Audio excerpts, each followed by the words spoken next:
Bonjour à tous, vous écoutez la Balado Légendaire, cette émission de balado-diffusion où on parle de jeux vidéo et de geekitude avec passion, et ce soir on fait ça du style One Man Army. Écoutez, c'est pas super complexe. Anthony a un empêchement, malheureusement, de dernière minute. Son travail le retient, doit absolument rester, ce qui fait que Anthony n'est pas disponible pour être avec nous ce soir. Et en plus, malheureusement, ce qui arrive, c'est que normalement, Kevin devait faire le podcast chez Anthony aussi. Donc, vous comprendrez que comme Anthony n'est pas là, Kevin n'est pas là, donc je me retrouve à être tout seul ce soir. Mais heureusement, j'ai un plan qui était bien établi. Comme à l'habitude, on a un plan où est-ce qu'on a plein de trucs à parler avec vous. Puis, je vais discuter avec vous directement sur Twitch. J'espère que vous allez avoir une bonne rétroaction avec moi ce soir. De votre côté, j'espère que ça va bien. Moi, ça va très très bien. Cette semaine, j'ai joué à Forza Horizon 2. Non, ça c'est la semaine dernière. J'ai pas le bon plan. On va aller ouvrir l'autre. Cette semaine, j'ai joué à Resident Evil Revelations 2. Je vais faire la critique ce soir. J'ai fait la critique la semaine dernière avec sur le show de Radio Talbot avec Denis et sa gang. J'ai eu bien du fun d'ailleurs. Si tu es avec moi ce soir, Denis, merci pour l'invitation. C'était vraiment très cool. Je vais revenir sur ma critique, en faire une pour vous autres, à notre public légendaire. Donc, j'espère que vous allez avoir bien du plaisir avec moi. J'ai joué aussi à Forza Horizon 2 Fast and Furious parce que j'avais le goût de me remettre dedans et aussi de comparer avec Drive Club. Donc, ça, je peux vous montrer tout de suite.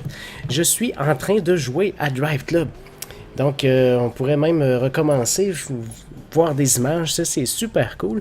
C'est un bon jeu, c'est un jeu qui propose une belle jouabilité, un super de beau graphisme. Je ne sais pas si vous avez la chance de voir présentement, mais c'est très beau, c'est très léché. Je vais revenir un petit peu plus en détail tantôt parce que j'ai évidemment pas juste du bon à dire sur Drive Club, j'ai beaucoup de bon à dire, mais pas juste du bon. C'est un jeu qui a beaucoup évolué depuis le lancement. C'est un jeu qui est plus du tout le même jeu que ce qui était que lui a été au début du jeu. Lorsque le jeu a été lancé au mois de novembre en dernier, c'est un jeu qui est vraiment différent. C'est pas un jeu parfait encore, non plus de toute façon. Mais écoutez, j'espère que... Je sais pas si vous avez eu l'occasion de jouer, mais moi j'ai eu quand même beaucoup de plaisir. Donc, on va revenir un petit peu là-dessus tantôt. J'ai joué aussi à... non, c'est pas mal ça. C'est pas mal ce que j'ai joué cette semaine. Donc, Forza Horizon 2, Fast and Furious, puis j'ai joué aussi à Drive Club. Je vais faire le tour des nouvelles pour commencer. Normalement, je fais les critiques. Mais là, comme je suis tout seul, les critiques, ça va être un peu plus difficile. Donc, je vais y aller avec les nouvelles. Puis, si vous avez des trucs à ajouter, donc si vous avez des trucs à dire avec moi, n'hésitez pas à communiquer avec moi directement dans le chat de Twitch. Et puis, on va y aller comme ça. Première nouvelle, je veux qu'on revienne sur le lancement du Kickstarter pour le Geekfest de Montréal. La gang drivée complètement pilotée par JP Cardin et Alex Cornelier, aussi Alexis Cornelier qui est sur l'équipe de l'organisation. Ils ont lancé une campagne de financement sur Kickstarter pour aller amasser un peu d'argent pour aider le financement de ce bel événement-là. On vise 7500 $. Il reste 37 jours. Donc, jusqu'à maintenant, on a accumulé environ 2349 $ très exactement. Ça va bien. Je pense que le financement progresse bien. Il reste 37 jours. Il y a 28 personnes jusqu'à maintenant qui ont supporté le projet. Mais on a besoin de 7500 $ essentiellement pour payer des frais en avance pour la location, des choses comme ça. C'est des trucs qui sont super important lorsqu'on organise un événement du genre. Donc, il faut absolument pas lâcher de ce côté-là. J'aimerais que vous alliez faire un petit tour. Si c'est un événement qui vous tente, puis que vous avez le goût de supporter ce projet-là, vous pouvez aller faire un petit tour sur kickstarter.com. Vous cherchez Geekfest de Montréal et puis vous allez tomber sur la page de financement de ce projet-là. Autre nouvelle, Microsoft qui a été accusé aux États-Unis d'être mauvais élève pour la consommation électrique de la Xbox One. Donc, vous savez sans doute que lorsqu'on utilise les consoles de nouvelle génération en mode veille, les consoles ne sont pas fermées. Donc, essentiellement, la console reste allumée un petit peu pour recevoir certaines... Dans le cas de la Xbox, c'est pour recevoir certaines commandes vocales, la fameuse commande Xbox On ou Xbox démarrer en français, pour démarrer la console. Évidemment, le fait que la console reste allumée, elle consomme de l'énergie. Les tests disent que la Xbox One consomme 12 watts environ, si je ne me trompe pas, en veille, contrairement à 10 watts pour la PS4. Essentiellement, c'est pratiquement pareil. Donc, c'est entre 10 et 15 $ par année à cause du mode veille que ça vous coûte à la maison. Donc, Microsoft, ce qu'ils ont fait, c'est que pour répondre à ces accusations-là, ils ont dit, bon, c'est parfait, dans le premier setup. Donc, lorsque vous allez faire la première configuration de la console, on va vous offrir le choix. Donc, on va vous offrir très clairement deux choix. Est-ce que vous voulez le mode veille qui vous permet de démarrer la console avec la voix et qui permet les mises à jour automatiquement, donc parce que des mises à jour dans les jeux vidéo et les consoles, on sait, il y en a plein. Donc, ça, c'est un truc qui est offert par le mode veille. Ou est-ce que vous préférez le mode économique, donc où est-ce que la console est fermée complètement. Puis maintenant, c'est un écran de sélection qui est dans la configuration initiale qu'il n'y avait pas auparavant. Donc, c'est une bonne réponse.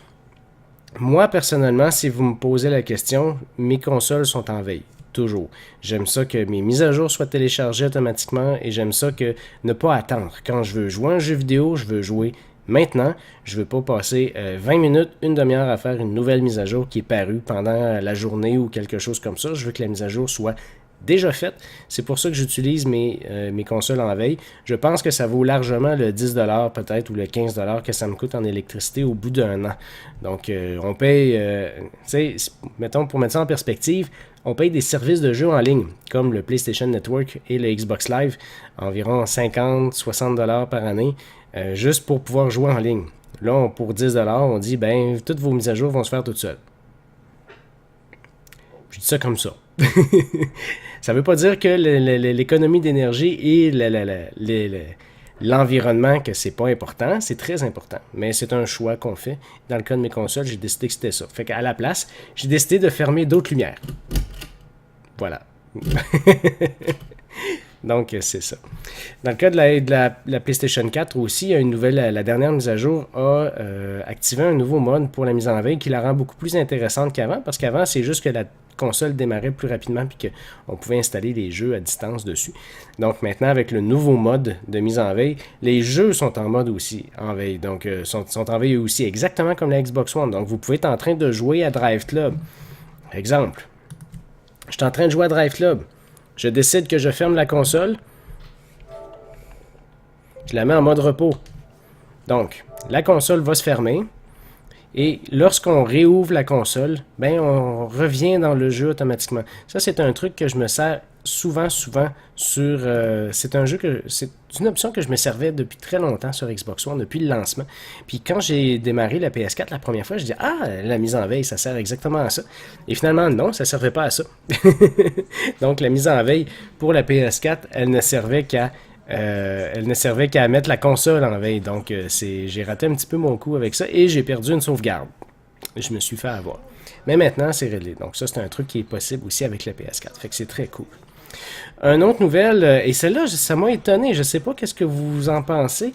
Avant que je passe, il y a Ben Chausley sur le chat de Twitch qui dit, pour la Xbox, il dit... la PS4, les applications restent ouvertes. Ouais, c'est exactement ça. Dans le fond, c'était le cas pour la Xbox avant.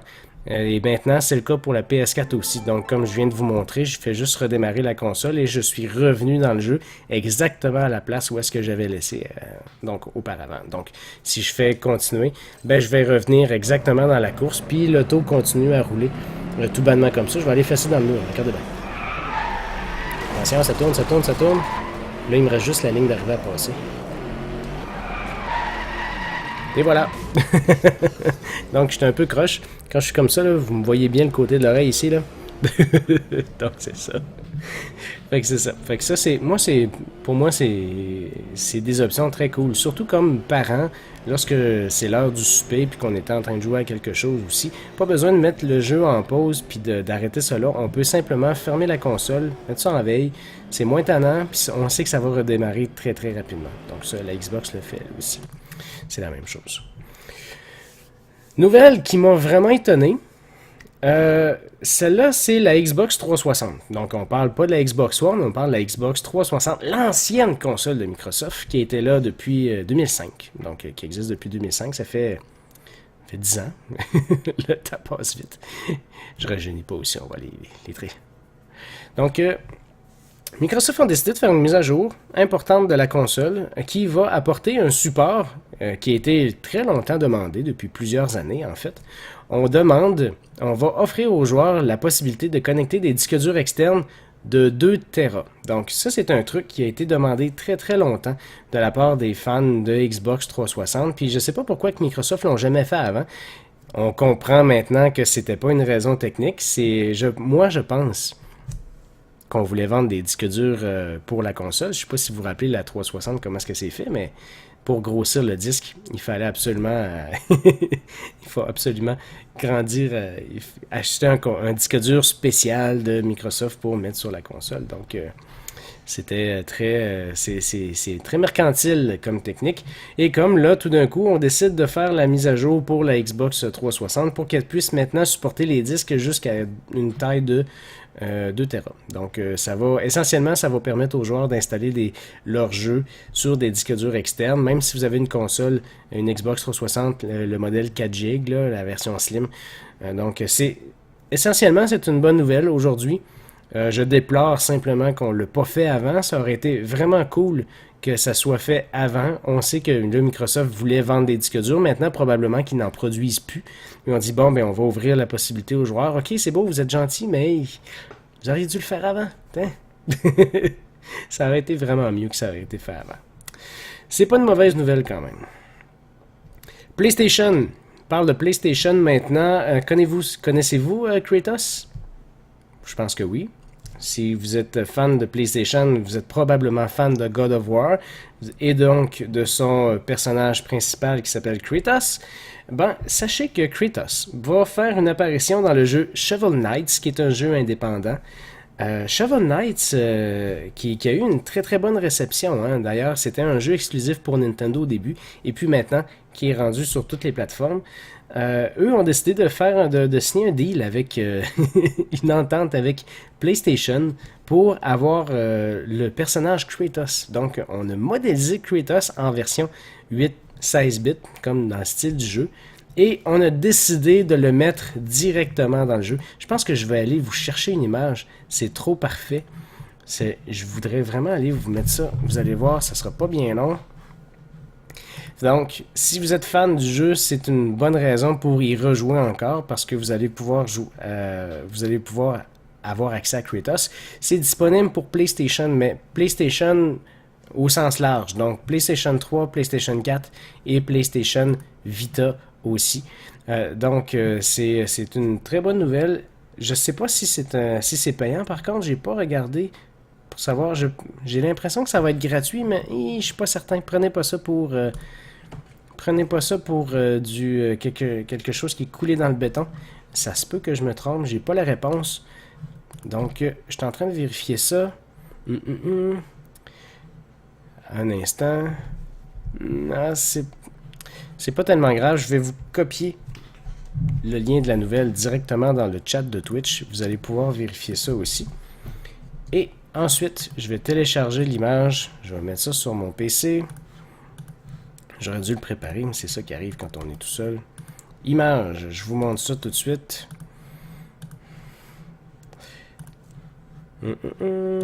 Ça. Attention. Pack. Voilà. Kratos. Je vais remettre ça en grandeur. Tac. Voilà. Donc là, on voit très très bien le Kratos en version 8 bits ou 16 bits, comme appelez ça comme vous voulez, avec le personnage de Shovel Knight à l'écran. Je trouve ça très cool. Honnêtement, là, pour qu'on voit, qu'on a ce personnage-là directement à l'écran avec dans un autre jeu qui fait une apparition. Je trouve ça très bien. Tellement que j'aimerais ça que la gang qui font Shovel Knight fasse une entente similaire avec Nintendo.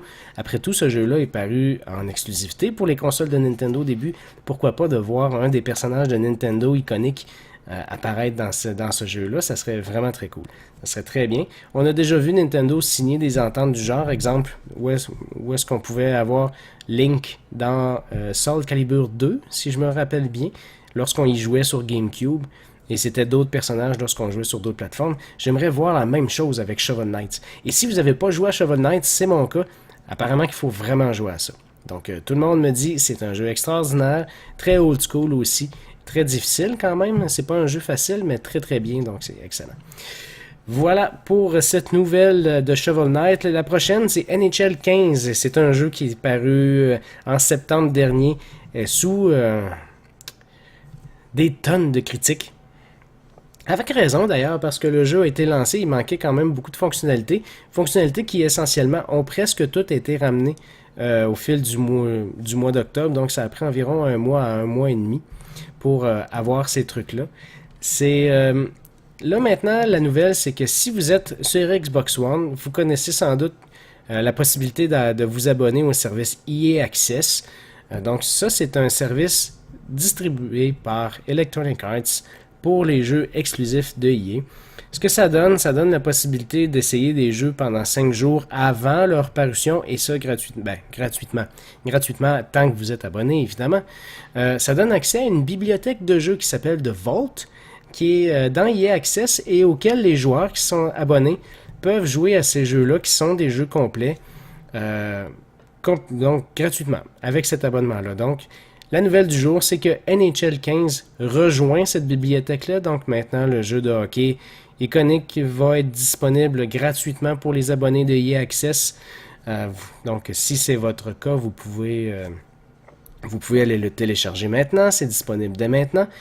Et si vous me demandez est-ce que ça vaut la peine EA Access, ben moi je vous retournerai ça de telle manière. Est-ce que vous croyez qu'une carte fidélité dans une boutique à laquelle vous allez souvent, ça vaut la peine?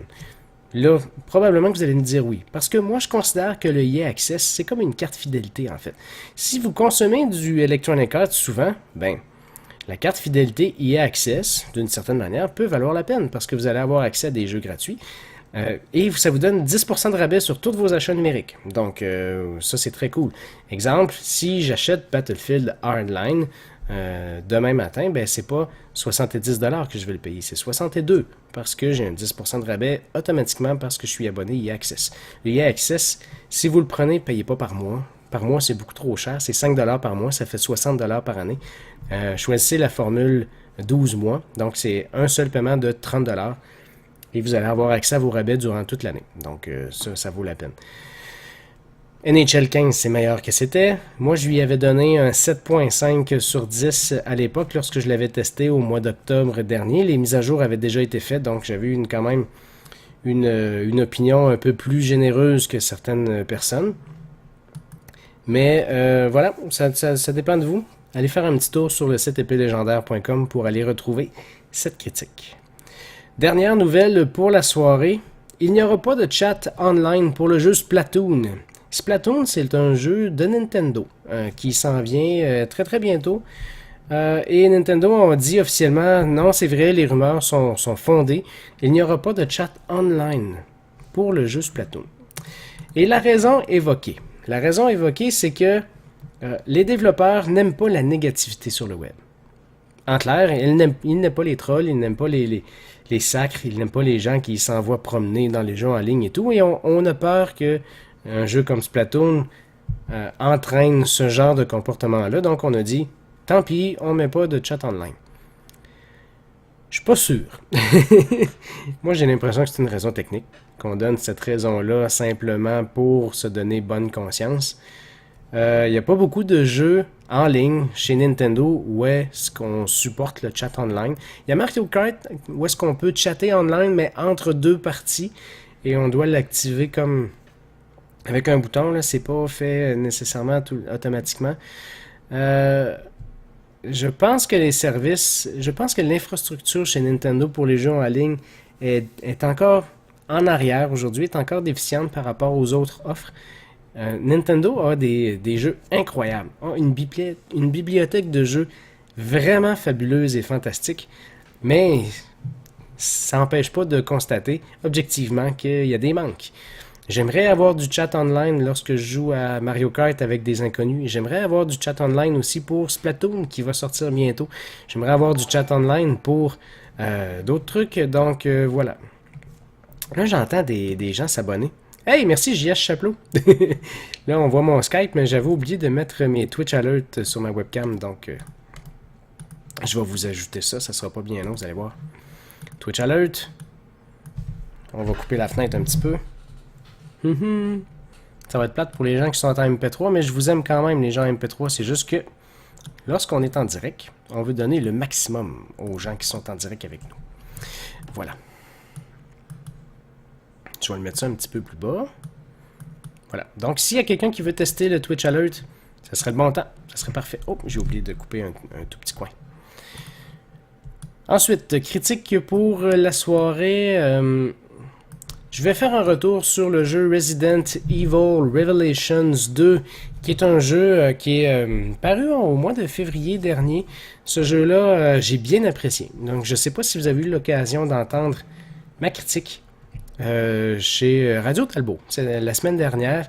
Je reviens quand même sur le jeu parce que pour moi, c'est important. Il y a certains éléments que j'aurais voulu placer chez Radio Talbot, puis j'ai pas de cohésion encore avec Denis. Donc, Denis, si tu m'écoutes, c'est vraiment pas... en fait, c'est un peu contre moi. C'est que j'ai eu de la difficulté à comprendre dans quel beat tu voulais m'embarquer. Donc, j'ai l'impression qu'on a vu un beat...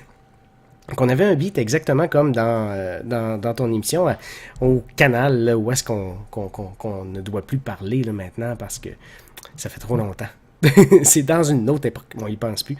Donc voilà, donc tout ça pour dire que j'étais un peu rapide, je veux faire un retour. On incarne un personnage d'abord qui est Claire Redfield, qui est un personnage iconique de cette franchise-là, ça fait très longtemps qu'on la suit. Claire Redfield et Moira Burton, qui est la fille de Barry Burton, qui est un autre personnage iconique de cette franchise-là. Les dames sont dans une soirée cocktail avec la compagnie TerraSafe. Toutes deux travaillent pour cette compagnie-là. TerraSafe, c'est une compagnie qui est détachée complètement des gouvernements et qui combat le terrorisme. Donc, c'est essentiellement pour ça que TerraSafe existe. C'est pour combattre le terrorisme. Est-ce que ça serait une... Comment est-ce que je pourrais dire? Est-ce que ce jeu-là vaut la peine? Oui. Donc, si vous avez jamais... Je vais le dire d'emblée. Si vous avez jamais joué à ça, Resident Evil Revelations 2 est un excellent jeu. C'est vraiment, vraiment très, très bon. Vous avez un jeu là dans les mains qui est un jeu de qualité. Moi, ce que j'ai aimé beaucoup, première des choses, c'est que ça revient beaucoup, beaucoup comme la franchise était dans le passé. Donc, dans le passé de Resident Evil, on avait un jeu qui était vraiment horreur, suspense, jusqu'à Resident Evil 4. Après ça, on a pris une tangente un petit peu plus vers l'action dans Resident Evil 5, mais c'est encore pas si pire. Resident Evil 6, jeu d'action d'un bout à l'autre, donc c'est très différent. Avec Revelations, on est revenu un peu, je dirais pas aux sources, mais je dirais plus à l'identité primaire de cette franchise-là. Donc ça, c'est un point que je trouvais très intéressant. En plus, les contrôles sont beaucoup plus adaptés. Donc maintenant, on a un jeu qui est beaucoup plus simple à prendre en main, pas mal plus agréable aussi. Resident Evil, ça a toujours été un jeu qui était très difficile à contrôler, donc qui n'a jamais été très facile, donc qui demandait beaucoup de précision, et là maintenant ce n'est plus le cas. Je voulais vous mettre des images du vidéo, mais malheureusement ça ne fonctionne plus parce que j'avais pas calculé dans mon utilisation de mon PC l'impact d'un enregistrement avec Audacity, parce que normalement j'utilise pas ça, mais là ce soir comme je suis seul, c'est ce que j'utilise. Donc malheureusement à cause de ça, je peux pas vous mettre la vidéo, je manque de puissance tout simplement. c'est pas un jeu qui est super beau. Si on parle du graphisme, Resident Evil Revelation tourne bien en 1080p à 60 images par seconde. Ça, c'est les gamers, on connaît les chiffres, on sait exactement ce qu'on veut. On dit les nouvelles générations, on veut ça en 1080p et 60 images par seconde. Gang, ça sert à rien. Ça sert à rien si on vous livre un jeu que les textures sont pas belles et qu'il n'y a pas beaucoup de détails. Et Resident Evil Revelations 2, c'est exactement ça. C'est probablement le point le plus négatif du jeu. C'est pas un jeu qui est très très beau visuellement. On a l'impression que c'est un jeu qu'on a pris de l'ancienne console, qu'on a mis ses nouvelles simplement et qu'on l'a rehaussé en HD, mais sans retravailler les graphismes. Donc lorsqu'on voit des détails de près et tout, ça sort pas bien, c'est vraiment pas joli. Au moins, la bande sonore, elle est très correcte. C'est très très bon. La bande sonore originale est très intéressante. On appuie bien on appuie bien avec la musique les sentiments qu'on veut vous faire vivre dans ce jeu-là. Donc, si on a une petite musique d'ambiance une fois de temps en temps, ou pas de musique du tout lorsque c'est tranquille, lorsque vous fouillez, il arrive un infecté ou quelque chose, bam, on a une grosse musique beaucoup plus intense tout d'un coup, qui fait peur, qui vient vous chercher émotionnellement, donc pour appuyer cet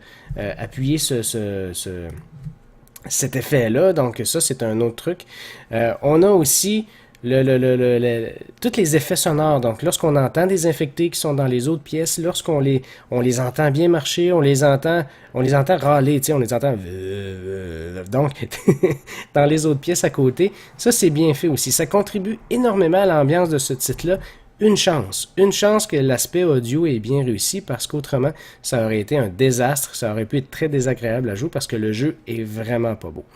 Mais au moins, la beauté d'un jeu, c'est pas ce qui fait un jeu, c'est la jouabilité. Et comme je vous disais tantôt, les contrôles sont vraiment plus précis que ça a jamais été, ça c'est vraiment intéressant. Vous pouvez beaucoup plus facilement aller viser des personnages très rapidement, les tirer dans les têtes. Et dans un jeu comme Resident Evil, dans lequel vos ressources sont limitées, c'est très intéressant comme option. Le fait que le jeu soit beaucoup plus précis, c'est pas que ça le rend plus facile, c'est que ça le rend beaucoup moins frustrant. Donc, la franchise Resident Evil, je finissais toujours à passer au travers d'un jeu, mais c'est toujours quelque chose qui est très très frustrant. C'est quelque chose qui est pas le fun pour ça. Puis, quand on termine un jeu, on est content de l'avoir terminé parce qu'on a vu l'histoire et tout. Et on est content aussi parce qu'on avait terminé cette passe de frustration-là avec les contrôles. Dans le cas de Revelations 2, c'est pas ça du tout. On a une jouabilité qui est beaucoup plus précise, un peu plus moderne aussi, donc ça se rapproche un peu plus de ce qu'on connaît de d'autres jeux de tir à la troisième personne. Donc ça, c'est un bon point. L'histoire au niveau scénaristique, c'est toujours un peu éclaté. C'est du Resident Evil, on reconnaît bien la signature de la franchise. Un peu prévisible par moment, mais quand même des belles pointes et des belles surprises dans ce jeu-là qui sont intéressantes. Ce qui fait que le scénario est très intéressant et lorsque vous débutez l'aventure, vous aurez le goût de le voir jusqu'à la fin. Parlant de la durée de vie, ça aussi, c'est un bon point. Moi, personnellement, ça m'a pris 14 heures à faire les 4 épisodes qui sont chacun d'entre eux séparés en deux, ce qui est une belle durée de vie. Et en plus, il y a 2 épisodes bonus. Vous pouvez le faire plus rapidement, c'est sûr, mais ça veut dire que vous allez avoir passé les pièces sans les fouiller de fond en comble, vous allez avoir manqué des balles et vous allez trouver certaines sections et certains moments beaucoup plus difficiles parce que vous n'aurez pas fouillé les pièces correctement. Donc, moi je vous conseille fortement de vraiment faire le tour de vos pièces. Prenez votre temps. Soyez pas empressé lorsque vous jouez à Resident Evil. Prenez le temps de faire le tour de chaque zone bien comme il faut pour aller chercher les balles. Ça vaut la peine. C'est comme ça que vous allez passer à travers beaucoup plus aisément, sans manquer de ressources. Si vous le faites comme ça, des ressources, vous en manquerez pas. Si vous le faites pas, ben vous allez peut-être en manquer un petit peu. Et vous allez peut-être arriver des fois dans des combats de certains boss que vous allez trouver très difficiles. D'ailleurs, si je parle des ennemis, il n'y a pas une belle variété d'ennemis. Il y a peut-être 6-7 ennemis différents. On a des zombies comme très classiques, on a des zombies avec des points faibles qu'on peut voir simplement avec un personnage spécial. Je vais revenir là-dessus tantôt. On a des zombies, après ça, plus gros, qui sont des boss la première fois, mais qui deviennent des infectés plus communs par après. Et on a quelques boss. On n'a pas énormément de combats avec des boss, mais les combats qu'on a avec les boss sont très épiques. Donc on a vraiment des combats qui sont difficiles, qui sont longs. On peut se battre facilement en 10 et 15 minutes pour vaincre un vrai gros boss, là, pas facile. Et vous pouvez le recommencer souvent. Non, Ben Shosley sur Twitch, c'est pas beaucoup. En fait, sauf que ça paraît pas énormément dans le jeu, sauf que quand on fait le décompte, c'est juste qu'au début, on a des zombies comme des infectés qui sont très lents. Les mêmes reviennent un peu, tu sais, le même type, mais ils sont plus rapides, ou il y en a plus. Après ça, on a un nouveau type qui est plus rapide, puis après ça, tu sais, ça s'enchaîne un peu comme ça. Fait qu'en termes de variété, il n'y en a pas énormément. C'est juste que on va leur donner une arme, il y en a un qui va avoir une chainsaw, à un moment donné, ça va être un de vos amis qui va se transformer en une espèce de gros monstre comme super gigantesque qui se trouve à être finalement un boss. Donc des choses comme ça, c'est pas énormément, il n'y a pas énormément de variété lorsqu'on le regarde objectivement. Ça fait la job, mais ça aurait été le fun d'avoir un peu plus de variété. D'ailleurs, on a des insectes, là, on voit ce qu'on peut tuer. Mais les insectes sont, somme toute, ordinaires. Ils vont attaquer pas du tout ou très peu, donc on va donner des petits coups de couteau pour les tuer. Ils sont juste là pour nous tanner, finalement, ils sont pas vraiment dangereux. Les combats contre les boss sont très cool. Au niveau de la jouabilité aussi, j'apprécie beaucoup le fait qu'on a fait des équipes de 2 tout le temps. Chaque épisode est séparé en 2, comme je disais tantôt. La première partie, vous jouez toujours avec Claire Redfield et Moira Burton. Claire, essentiellement, c'est le personnage armé. Vous pouvez c'est avec elle que vous allez tirer les infectés, puis c'est elle qui va traîner les armes finalement. Moira ne veut pas utiliser les armes. Elle, dans son cas, elle a un pied de biche pour attaquer les infectés, mais elle a aussi une lampe de poche pour être capable de trouver des objets qui sont cachés. Il y a juste Moira qui peut les trouver. Donc, vous devez très souvent alterner entre les deux personnages lorsque vous faites la jouabilité. C'est très intéressant. Vous pouvez assommer les infectés avec une balle à la tête. Donc, avec Claire, vous allez lui donner un coup de pied, l'infecté tombe à terre, vous changez de personnage et vous allez lui faire un finish him. Vous allez le terminer avec le pied de biche directement, pour faire une plus grosse attaque encore. Donc, dans le combat, vous allez avoir utilisé les deux personnages, et ça, c'est très bien. Et les deux personnages sont jouables aussi en coop. Ça, c'est une option qu'on ne voit pas assez souvent, le coop local dans le jeu vidéo d'aujourd'hui. Et le coop, on peut rentrer à l'intérieur de la partie du joueur principal, n'importe quand, avec une deuxième manette, et en sortir aussi n'importe quand. Donc, on n'est pas obligé de quitter la partie, faire ajouter le joueur, puis de revenir après, puis on recommence à la sauvegarde. Non. Vous mettez le jeu sur pause, vous dites « coop », le deuxième joueur met ça. Là, c'est drôle parce que ma conjointe arrive de moi parce qu'elle me voit faire des gestuels. Le deuxième joueur prend la manette, paye sur le bouton menu, dans le cas de la Xbox, ou le bouton option, probablement sur PS4, et automatiquement, on arrive avec une vue scindée sur le téléviseur. Vous avez ensuite le mode coop, fait que chaque personne contrôle son propre personnage. Donc là, maintenant, vous pouvez vraiment travailler en équipe sans être obligé d'alterner entre les deux. Lorsque la personne a fini, elle peut simplement repaiser sur pause, ouvrir le menu, dire quitter le mode coop, et le joueur principal continue sa partie exactement où est-ce qu'il était rendu, sans être obligé d'avoir jamais quitté. Ça, je trouve ça fantastique. C'est juste dommage que c'est pas disponible en ligne pour l'instant, mais j'ai lu qu'il y a une mise à jour qui s'en vient, qui devrait activer le mode en ligne pour le coop. Donc ça, c'est pour le mode, mais essentiellement, c'est du coop local. Pour l'instant, c'est très, très cool. Lorsque vous jouez la deuxième équipe, la deuxième moitié des épisodes, vous jouez avec Barry Burton, qui est essentiellement qui propose la même jouabilité que Claire Redfield. Donc, c'est un personnage armé. Lui a sa propre lampe de poche, donc il n'y a pas besoin du deuxième personnage. Le deuxième personnage avec Barry, c'est Natalia. C'est une petite fille qui a environ de 6 à 8 ans. On ne sait pas grand-chose sur elle. C'est un personnage très mystérieux. Elle a la capacité de voir à travers des murs, être capable de voir les ennemis. Donc, elle peut indiquer à Barry où sont les ennemis à travers des murs en les pointant comme ça. Et puis Barry, le deuxième personnage, donc peut voir les ennemis déjà en avance et essayer de faire des attaques furtives pour détruire et tuer les ennemis sans consommer de balles ou des choses comme ça. Donc ça, c'est une option qui est très cool. Natalia aussi, comme deuxième personnage, c'est le seul personnage qui peut aussi trouver des objets cachés, exactement comme Moira.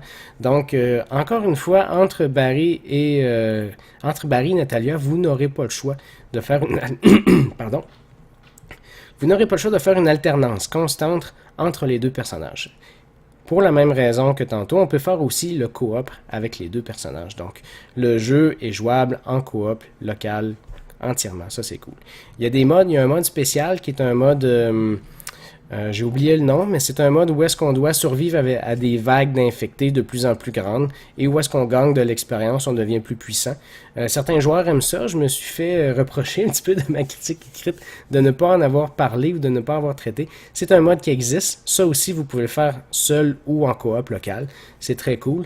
C'est pas le mode qui m'a attiré le plus, par contre, parce que je trouve qu'on vire en rond un peu. C'est une arène où est-ce qu'on doit simplement survivre à des vagues d'ennemis progressives. Mais c'est là. Donc, c'est du contenu supplémentaire pour un jeu qui, au final, ne coûte que 25$ en version numérique et 40$ en version magasin. Donc, si vous le procurez en magasin, en version physique, c'est un peu plus cher. Mais pour 25$ en version numérique, sérieusement, c'est un très bon jeu. Moi, je lui ai donné un 8 sur 10. C'est un jeu que je recommande, en particulier si vous êtes un fan de la franchise de Resident Evil. C'est une belle durée de vie, un graphisme qui est vraiment pas beau, mais une jouabilité qui est réussie. Puis il y a bien du fun à avoir avec ça. Je prends 2 minutes de pause avant de revenir sur mes impressions pour le jeu Drive Club. Juste le temps d'aller prendre une petite gorgée d'eau. Puis je vous reviens avec une voix qui a bien plus de bon sens. Un instant.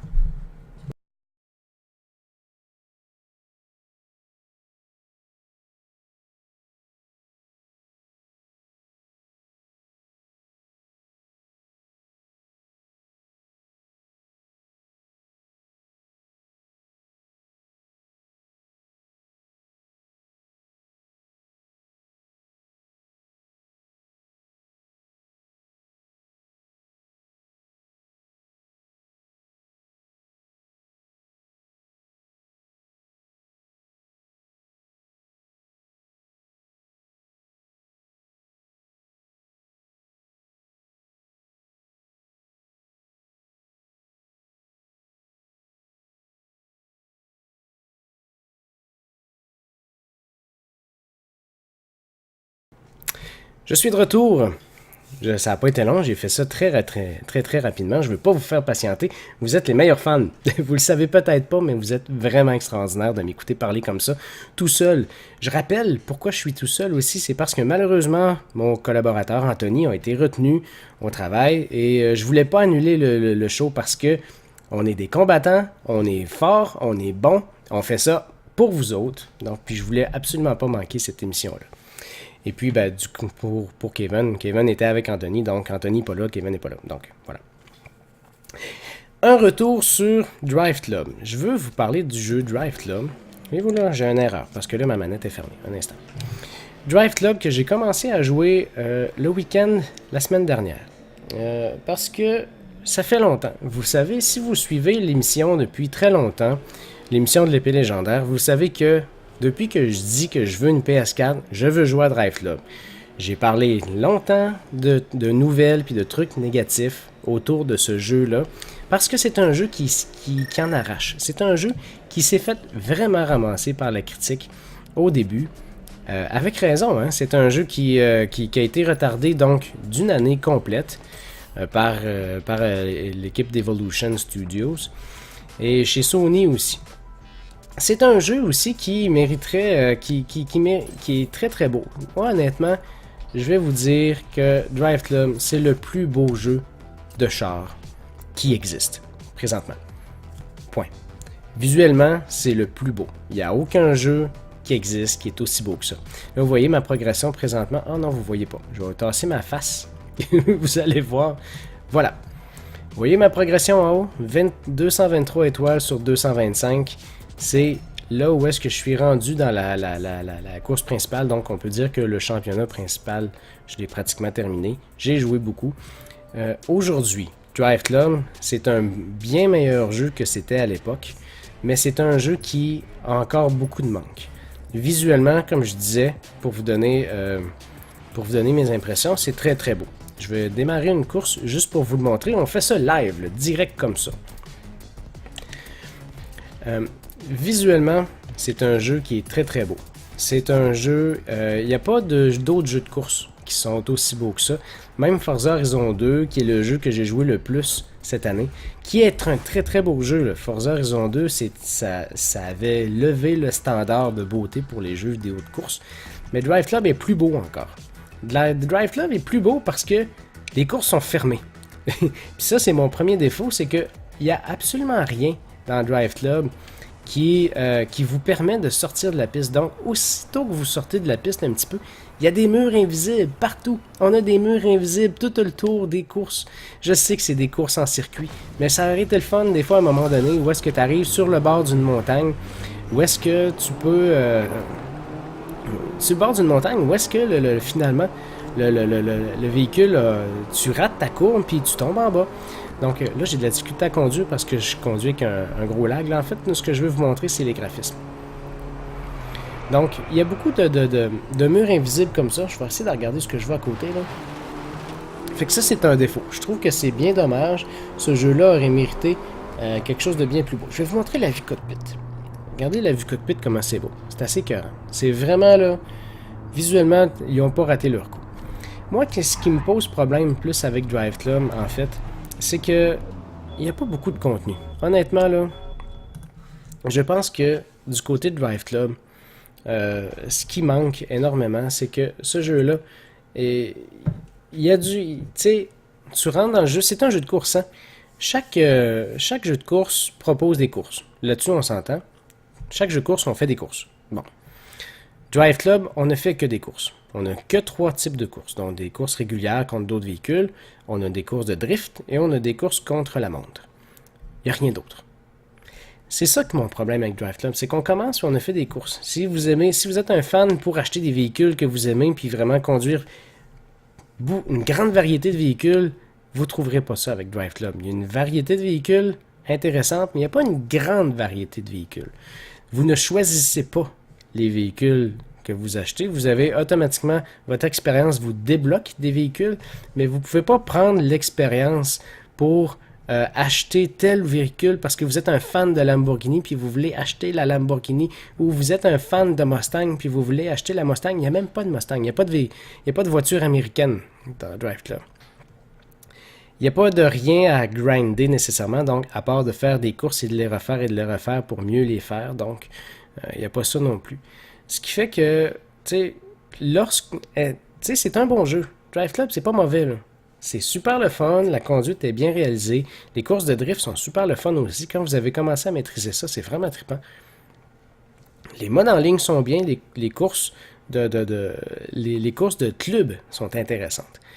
Ou les courses en ligne simplement, ou les courses où est-ce que... Moi, ce que j'aime beaucoup, c'est qu'on voit, on le voyait tantôt dans l'image, c'est qu'on voit le classement du temps que vos amis ont fait, puis des fois, j'avais mes 3 étoiles dans ma course, puis je recommençais ma course simplement pour avoir le meilleur score, tu sais, vraiment pour dire à mes collègues, à mes amis au travail le lendemain, « Hey, je t'ai battu! » Donc, ça, c'est ça. Donc là, j'ai terminé le championnat principal. Il y a 2 championnats de plus qui sont gratuits, qui ont 45 étoiles chaque, donc ils vont me prendre beaucoup moins de temps. Et ensuite, valeur de rejouabilité, Ben Chosley, je suis pas sûr.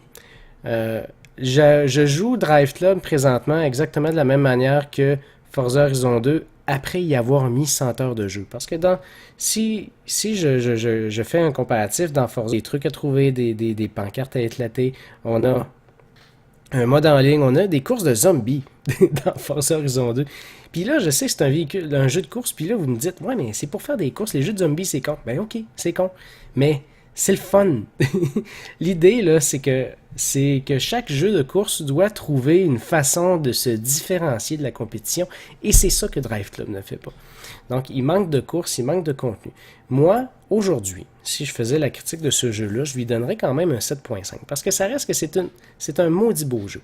Mais si vous me posez la question, est-ce que ce jeu-là a du contenu suffisant pour me garder en haleine comme très très longtemps? Si vous n'êtes pas de fan de jeux en ligne, pas nécessairement, ou vous devrez acheter le contenu téléchargeable pour poursuivre votre expérience, parce que vous allez arriver au bout très rapidement.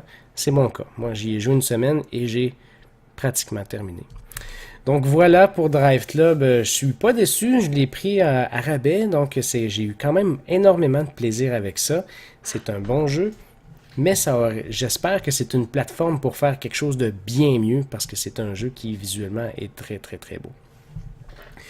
Donc voilà, c'était pas mal mes sujets pour la soirée. J'ai vu plein de monde se connecter. J'ai vu Denis. Denis, je t'ai vu sur le chat tantôt suivre ma chaîne. Merci, c'était super apprécié.